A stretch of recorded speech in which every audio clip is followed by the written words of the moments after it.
Nabiyimiz sallallohu alayhi va sallam solihliklariga guvohlik bergan.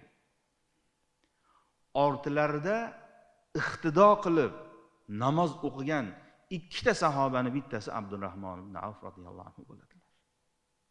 Hammalarimiz bilamiz, Nabiyimiz sallallohu alayhi va sallam ortilarida iqtido qilib Rasulullohga imomlik qilgan buyuk sahobalardan birinchilari Hazrati Abu Bakr radhiyallohu anhu bo'ladilar. Vafotlariga yaqin u zotni o'zlari imomlikka o'tkazganlar. Ikkinchilari Abdurrahmon ibn Avf radhiyallohu anhu. Tabuk g'azotidan qaytayotganlarida Rasululloh sallallohu alayhi va sallam ancha orqada qolib ketadilar. Namoz vaqti bo'lganda namoz vaqti chiqib ketmasligi uchun sahobalar tezda namoz o'qishga kirishadilar. Ana shunda Abdurrahmon ibn Avf radhiyallohu anhu ni imomlikka o'tkazadilar.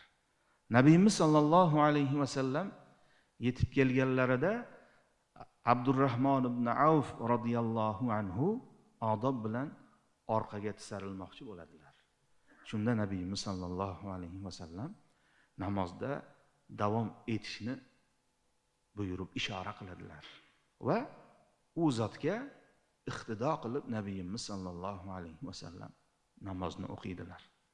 Namoz o'qib bo'lingandan keyin esa Nabiyimiz sallallohu alayhi va sallam ma qubida nabiyyun qattu hatta yusalli khalfa rajulin salihin min ummatihi.